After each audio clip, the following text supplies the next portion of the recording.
मधला video stop झालेला, आता पण चालतोय का नाही काय माहित. तर मी गोळा छोटासा घेतलाय पिठाचा, बघू शकता. झालेत आपल्या पुरणपोळी. तर मी अशी बनवते, माझी पद्धत तुम्ही बघून घ्या, तुम्ही पण सांगा तुम्ही कसे बनवता. आणि मी जास्त पुरण घेते, मला पुरण जास्त तोंडात तुपाने खायला लागतं आणि दुधात कुस करून. तर बघू शकता पिठापेक्षा गोळा हे खूप मोठा आहे, म्हणजे वरचा.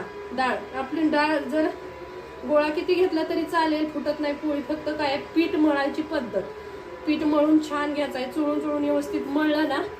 आणि परत बघा केवढी मोठा गोळा झाला माझा.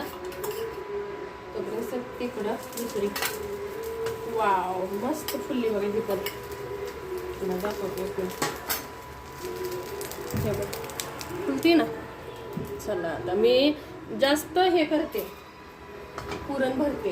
हा, कागदावर पण करते ही भरून. जसं की प्लास्टिक नुसतं ऑइल मध्ये काही नाही, थोडंसं ऑइल लावलं तरी चालतंय. वरच्या साईडला पण कागद वापरायचा प्लास्टिक, आणि खालच्या साईडला पण थोडं थोडं ऑइल लावत जायचं गोळ्याला. आणि अजिबात पिठाचा वापर करायचा नाही. मी तेच बनवलेलं. आता म्हटलं थोडंच राहिलं, 3 दिवस झालं खातोय म्हणून हे असंच बनवून टाकलं मी पिठाचं. तर चला, सून वाटला नॉनव्हेज खात नसतो म्हणून. गाई राणीला आपण आता नसता द्यायचा आहे. उठली आता राणी माझी, 10:30 वाजले. ओके, तर चला. गजराडे लागले, गाणं लावून ठेवलंय. तर बघू शकता पोळी आता मी लाटली आणि फुटती का नाही.